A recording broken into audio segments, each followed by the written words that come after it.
Alright, so Messi ছাড়া আর্জেন্টিনার কি হবে? লিওনেল মেসি ছাড়া আর্জেন্টিনার হয়ে কে গোল করবে? এই প্রশ্নগুলোর উত্তর নিশ্চয়ই এতক্ষণে পেয়ে গেছেন। তবে ওই যে আবারও আমার মনে হলো যে পেনাল্টি তো গিফট করলো না ফিফা। রেফারি অলওয়েজ আর্জেন্টিনার পক্ষে থাকে। তারা ফ্রি কিক দিল, পেনাল্টি দিল, এবং ফ্রি কিক থেকে গোল করলো, গোলকিপার কোনো চেষ্টাই করলো না। সো এইসব আপনারা বলে যান, আর্জেন্টিনা তাদের মতো করে এগিয়ে যাক। সো এই ম্যাচে আসলে কি ছিল দেখেন, Argentina made 9 changes, only Lautaro এবং কিপার এমিলিয়ানো মার্টিনেজ ওয়াজ দেয়ার। 9টা চেঞ্জ করে আর্জেন্টিনা খেলতে নামছে, এবং কোচ স্কালোনি মানে এতটা লাক্সারি যখন একটা কোচের হাতে থাকে, when তাদের সাইড বেঞ্চে যখন এইরকম প্লেয়াররা বসে থাকে, সেটা মানে একটা বিরাট বড় ব্যাপার। এবং আর্জেন্টিনা যখন বিশ্ব চ্যাম্পিয়ন টিম, আমার মনে হয় that's one of the reason যে তাদের বেঞ্চ কত স্ট্রং। এই জায়গাটা স্পেশালি আজকে, মানে আজকের আর্জেন্টিনার পিওটিএম হচ্ছে কে বলেন? Lo Celso. মানে ও যতক্ষণ মাঠে ছিল, 60 মিনিট মাঠে ছিল, 1 ঘন্টা, এবং তারপরে আসলে লিওনেল মেসির নামে, বাট ওই পুরো সময়টা ও একাই পুরো, মানে ধরেন যেভাবে ও ব্যাকট্র্যাক করছে এবং যেভাবে ঢুকে যাচ্ছিল, উইং থেকে মিডে চলে আসতেছিল, গোল চান্সেস ক্রিয়েট করতেছে, নিজে গোল করার চেষ্টা করতেছে, এবং ফ্রি কিক, স্পট কিক গুলো বানিয়েছিল। মানে এইটা একটা বিরাট বড় নিশ্চিন্ত হওয়া যাচ্ছে যে লো সেলসোর মতো একজন ফুটবলার আছে আমাদের কাছে, যারা মানে আর্জেন্টিনা যে নেক্সট জেনারেশনকে যারা লিড করবে, যে কথাটা বলা হচ্ছে যে who will be the Argentina's next gen player, তাদের মধ্যে একজন হচ্ছে এবং he is going to be the face of Argentina. What a free kick! এবং আজকে আর্জেন্টিনা দেখেন অফসাইড থেকে, মানে গোল যেটা অফসাইডে বাতিল হয়েছে, জাস্ট ফিনিশটা খেয়াল করবেন, ওই জায়গাটাও লো সেলসো এবং লাউতারো মার্টিনেজ যে কম্বিনেশন, এটা ব্রিলিয়ান্ট। ধরেন ওরা তো একসাথে ধরেন খুব কমই খেলছে, রাইট? কারণ লাউতারোর সঙ্গে লিওনেল মেসি ওই জায়গাটায় বেশি কানেক্টেড। সেখানে একজন ঢুকেই যখন টিমের সঙ্গে এরকম কম্বিনেশনটা ঠিকঠাক হয়, তার মানে Argentina is on the very right track. তো এখন ধরেন যে আর্জেন্টিনার অফকোর্স সামনে কেপ ভার্দে, তাই না? অনেক অনেক সহজ প্রতিপক্ষ আর্জেন্টিনার জন্য, রাইট? জর্ডান ছিল আরেকটা সহজ প্রতিপক্ষ। এগুলো ফিফার আসলে সব সাজানো আর্জেন্টিনাকে ফাইনালে নেয়ার জন্য।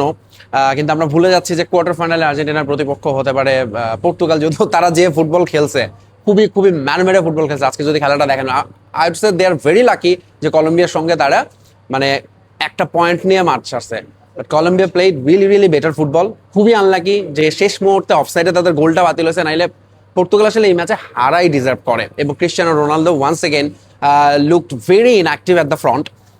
সেই জায়গাটায় যে পর্তুগালের মিডফিল্ড বলা হচ্ছে ওয়ার্ল্ড কাপের বেস্ট, সেইটা এখন পর্যন্ত মানে দুটো ম্যাচে অন্তত কাজ করতে আমরা দেখিনি। আজকের ম্যাচে আসলে সবচেয়ে ইন্টারেস্টিং ম্যাচ ছিল যেটা আর্জেন্টিনার এই গ্রুপেরই অস্ট্রিয়া এবং আলজেরিয়া। আমি শিওর যে এই ম্যাচে চোখ ছিল বেশি করে ইরানের, কারণ তারা আসলে তাদের কাজটা করেছে, 3টা ম্যাচে ড্র করেছে। খুবই আনফর্চুনেট শেষ ম্যাচে, মানে ইরানের সঙ্গে দেখেন খুবই খুবই নাটকীয় ঘটনা, লাস্ট গোলটা অফসাইডে বাতিল হয়েছে। এই ম্যাচেও মানে 90 মিনিটের পরে 2টা গোল হয়েছে, যেটা আসলে দরকার ছিল না। রিয়াদ মাহরাজ যে সময়টাই গোল করে 3-2 আগায় দিছে, এরপরে আবার লাস্টে আরেকটা গোল হজম করে ওই 3-3 চলে গেল, এবং ইরান এই টুর্নামেন্ট থেকে বিদায় নিল। অস্ট্রিয়া এবং Algeria they went through. So এখন অস্ট্রিয়া ফেস করবে স্পেনকে, Algeria will play with Switzerland. So ইরানের জন্য অবভিয়াসলি খারাপ লাগছে। বাট শেষ করি হচ্ছে আর্জেন্টিনার কথাটা দিয়ে, হ্যাঁ, সেটা হচ্ছে লিওনেল মেসি। তিনি মানে এখন আসলে প্রমাণের তো কিছু নাই, রেকর্ড করারও কিছু নাই, তারপরে তিনি যখন খেলতে নামেন কিছু না কিছু রেকর্ড হয়ে যায়। এবং আজকে তিনি যে রেকর্ড করেছেন সেটা আরেকটা ইনহিউম্যান রেকর্ড, বিশ্বকাপ ইতিহাসে যেটা ছিল না। 7টা ম্যাচে টানা গোল করে যাওয়া Lionel Messi goat, right? Greatest of all time. তাকে এখন মনে হয় যে আস্তে আস্তে যে ডিবেটটা ছিল সেটাও আস্তে আস্তে কমে আসছে। সো মেসি আজকে আরো একটা গোল করেছেন, এবং প্রবাবলি একটা সময় মনে হচ্ছিল যখন তিনি দাঁড়িয়েছেন নামার জন্য, সেই সময় জর্ডান গোলটা করে দিয়েছে। এবং লিওনেল মেসি বোধহয় তার আগে থেকে বলছিলেন যে কোচকে, যে আমার কোচকে বোধহয় তিনি রাজি করিয়েছেন যে I need to go on, I want to score another. তিনি তার গোল সংখ্যা নিলেন 19-এ, 7টা গোল হয়ে গেল, মানে টানা 7 বিশ্বকাপে। অ্যান্ড যেটা হচ্ছে যে আর্জেন্টিনা আসলে দে আর more than ready.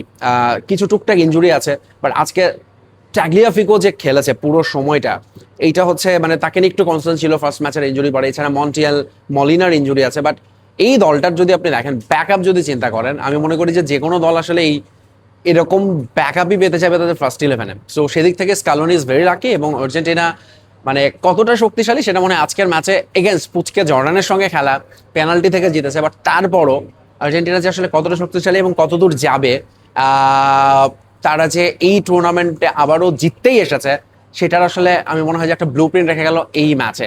And I am very happy যে মেসি ছাড়া অন্য কেউ গোল করছে এই ম্যাচে অ্যাটলিস্ট। তো আমার মনে হয় যে সেইটাই ছিল আসলে জবাব, আমি এইটারই অপেক্ষায় ছিলাম, and finally Argentina did that. Alright, so দেখা হচ্ছে আবারও খুব শীঘ্রই। আমাদের রাউন্ড অফ 32 শুরু হয়ে যাচ্ছে, গ্রুপ পর্ব শেষ হয়ে গেল। ভেরি ভেরি এন্টারটেইনিং এই গ্রুপ পর্ব থেকে আমার মনে হয় সাউথ কোরিয়ার বাদ পড়াটা সবচেয়ে একটু মন খারাপের ব্যাপার। খুবই যদিও they have to blame them self actually. তারা এছাড়া আমরা কিছু দুর্দান্ত পারফরমেন্স দেখেছি কেপ ভার্দের কাছ থেকে, তাদের সঙ্গে আর্জেন্টিনা খেলবে। আহ, পর্তুগাল এখন পর্যন্ত আসলে তারা দে আর স্ট্রাগলিং, তাদের ম্যাচ পড়েছে ক্রোয়েশিয়ার সাথে। I think that is going to be one of the biggest match of round of 32, Portugal এবং ক্রোয়েশিয়ার। তো এই হচ্ছে মোটামুটি মানে আমার মনে হয় যে রাউন্ড ফার্স্ট রাউন্ডের আসলে র্যাপ আপ। দেখা হচ্ছে আবার আগামীতে। Bye bye, tata.